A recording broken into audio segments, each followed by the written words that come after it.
یہ دنیا کی زندگی عارضی ہے، آخرت میں پہنچ کے یہ سارے ایشوز ریزالو ہو جائیں گے۔ صحیح مسلم کی حدیث ہے کہ آپ صلی اللہ علیہ وآلہ وسلم نے فرمایا جب جنتی جنت میں داخل ہوں گے تو پہلی ان کو خوشخبری یہ دی جائے گی کہ جنتیوں تمہیں مبارک ہو، آج کے بعد تم کبھی نہیں مرو گے، ہمیشہ زندہ رہو گے، موت ختم ہو جائے گی۔ جو بخاری میں آتا ہے کہ موت مینڈے کی شکل میں لا کے میدان محشر میں قتل کر دی جائے گی۔ جنتیوں کے لیے خوشخبری ہوگی کہ اب ہمیں جنت سے نکالا نہیں جائے گا، اور دوزخیوں کے لیے اس میں عذاب ہوگا کہ ہمیں موت نہیں آئے گی۔ تو مسلم شریف کے الفاظ ہیں، پہلی خوشخبری جنت میں داخل ہو جانے کے بعد کہ مبارک ہو، آج کے بعد تمہیں کبھی موت نہیں آئے گی۔ نمبر 2، آج کے بعد تم کبھی بوڑھے نہیں ہوگے، ہمیشہ جوان رہو گے، 30 سال عمر رہے گی۔ نمبر 3، کبھی بیمار نہیں پڑو گے، ہمیشہ ہی تندرست رہو گے۔ نمبر 4، کبھی بدحال نہیں ہوگے، ہمیشہ خوشحال رہو گے۔ اور 5ویں خوشخبری تو سب سے اوپر ہے کہ آج کے بعد اللہ تم سے کبھی ناراض نہیں ہوگا، ہمیشہ راضی ہی رہے گا۔ جنت میں کوئی ایسا عمل نہیں ہوگا کہ جس کی وجہ سے اللہ تعالیٰ ناراض ہو۔ یہ ساری جو حدود اللہ ہے یہ دنیا میں، جنت میں اہل ایمان کو سونے کے کنگن پہنائے جائیں گے۔ دنیا میں مرد کے لیے سونا حرام ہے، دنیا میں مرد کے لیے ریشم حرام ہے، لیکن قرآن حکیم میں آتا ہے ریشمی لباس پہنایا جائے گا جنتیوں کو۔ جنت میں کوئی ایسا عمل نہیں ہوگا جس سے اللہ تعالیٰ ناراض ہو۔ لیکن دنیا کی زندگی پھر قید خانہ ہے۔ صحیح مسلم میں حدیث ہے، آپ صلی اللہ علیہ وآلہ وسلم نے فرمایا کہ دنیا کی زندگی مؤمن کے لیے قید خانہ ہے اور کافر کے لیے جنت ہے۔ قید خانہ اس لیے کہ اسے ہر لمحے سوچنا پڑتا ہے، یار اے پتہ نہیں اللہ ناراض نہ ہو جائے، اے میں کیتا اے غلط نہ ہوئے، یہ کر دیا یہ غلط نہ ہو، تو ہر وقت ایک قید خانے کسی کی سچویشن ہے۔ لیکن یہ دنیا کی چھوٹی سی زندگی دے کے آخرت کی زندگی لے لی جائے تو کوئی مہنگا سودا تو نہیں ہے۔ آپ دیکھ لیں کہ اگر کسی شخص کی زندگی 1 ارب سال ہو اور دوسرے شخص کی زندگی 1 ارب سال اور 1 دن ہو تو اس میں کوئی فرق نہیں ہے، دونوں ارب سال ہی جی رہے ہیں، لیکن یہ 1 سال دنیا کی زندگی اور ارب سال خرب سال آخرت کی زندگی۔ اگر کوئی یہ 1 سال کی یا 1 دن کی زندگی دے کے وہ ارب سال کی زندگی کما لے، وہ فائدے میں ہے، یا جو یہ 1 دن کی زندگی جو ہے اس کو عیاشی سے گزار کے 1 ارب سال کی زندگی گنوا دے۔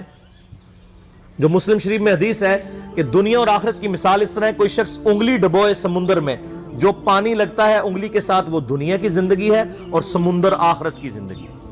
تو اصل تو ناکام وہ ہے، لیکن یہ معاملہ بڑی مشکل سے سمجھ آتا ہے۔ صحیح مسلم میں ہی ایک حدیث ہے، صحیح مسلم کا جنت والا چیپٹر ضرور پڑھیں، آپ کو یہ ساری چیزیں مل جائیں گی، کہ آپ صلی اللہ علیہ وآلہ وسلم نے فرمایا اللہ تعالیٰ نے جنت کو جو ہے وہ ناگوار چیزوں سے ڈھانپ رکھا ہے، یعنی جنت تک پہنچنے کے لیے آپ کو بڑی ناگواری کی زندگی گزارنی پڑے گی، گرمیوں کے روزے رکھنے پڑیں گے، نمازیں پڑھنی پڑیں گی، حلال و حرام کی تمیز کرنی پڑے گی، رشتہ داروں کے ساتھ صلہ رحمی کرنی پڑے گی۔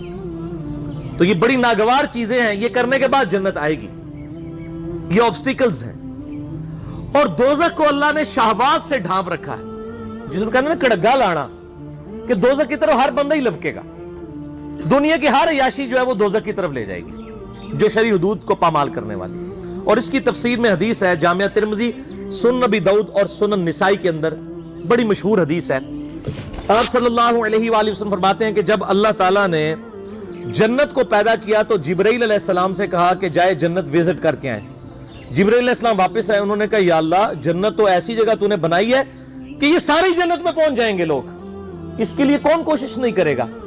پھر اللہ تعالیٰ نے جنت کو ناگوار چیزوں سے ڈھانپ دیا، یعنی دنیا میں شریعت کی پابندی ہیں جو بظاہر تو ناگوار چیزیں، مشکل کام ہے۔ پھر جبرائیل علیہ السلام کو کہا اب جا کے جنت کو دیکھیں۔ وہ جب جنت دیکھی نا انہوں نے کہ اتنے مشکل کام کر کے جنت تک پہنچنا ہے، ان کا یا اللہ مجھے نہیں لگتا کہ کوئی شخص اب جنت میں پہنچنے میں کامیاب بھی ہوگا۔ یہاں لوگ کہتے ہیں اللہ جو کچھ بھی ہیں تیرے محبوب کی امت سے ہیں، یعنی اسی بندے دا پتر نہیں بڑھنا، اسی اپنی اصلاح کوئی نہیں کرنی، این جی سانو قبول کر، یعنی چور ہیں، ٹھگ ہیں، بے ایمان ہیں، بے نمازی ہیں، جو کچھ بھی ہیں تیرے محبوب کی امت سے۔ اگر دنیا میں مورل لاز ایکٹیو ہوتے نا، اسی وقت سر پہ آ کے جوتی پڑتی کہ محبوب صلی اللہ علیہ وآلہ وسلم کا نام لیتے ہو اور اعمال اپنے دیکھو۔ اچھا، اسی حدیث میں آتا ہے ابو داؤد، ترمذی اور ابن ماجہ کی کہ پھر اللہ تعالیٰ نے جبریل علیہ السلام کو کہا جا کے دوزخ دیکھیں. دوزخ دیکھی, انہوں نے کہا یا اللہ کوئی شخص بھی دوزخ کے لیے کوشش نہیں کرے گا, کوئی شخص بھی دوزخ میں نہیں پہنچے گا, اتنی سخت عذاب ہے اس کا. پھر اللہ تعالیٰ نے دوزخ کو شہوات, دنیاوی لذتوں کے ساتھ ڈھانپ دیا اور جبرائیل علیہ السلام سے کہا اب جا کے ذرا دوزخ کو دیکھو. جب انہوں نے دوزخ کو دیکھا, انہوں نے کہا یا اللہ مجھے نہیں لگتا کہ کوئی بندہ دوزخ سے بچ پائے گا.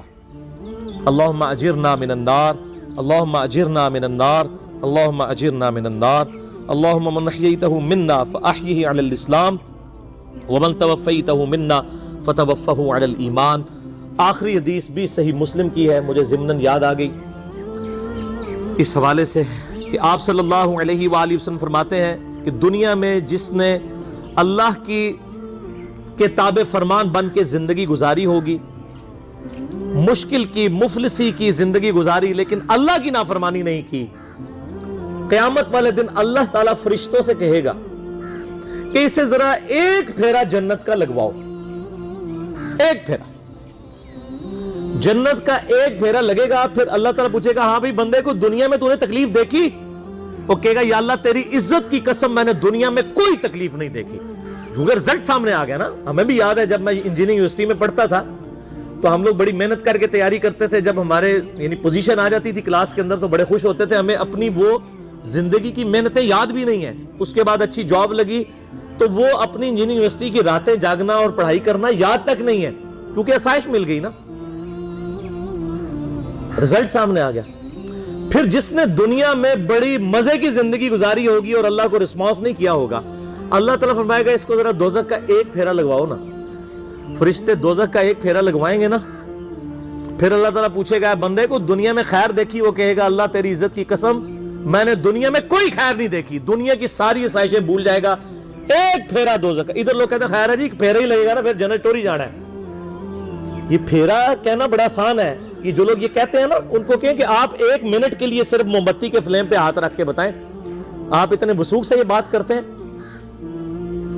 اس سے بھی بڑھ کے میں یہ بات کروں کہ اگر آپ کو کہا جائے کہ فجر کی نماز چھوڑنے پر فجر سے ظہر تک آپ کو ایک 10 بائی 10 فٹ کے کمرے میں صرف ایک پھیرا لگے گا فجر سے ظہر تک کا, جس میں 1000 کوبرا سانپ ہوں گے, 1000 بچھو ہوں گے, ایک پھیرا ہی لگنا ہے, کوئی تیار ہو جائے گا؟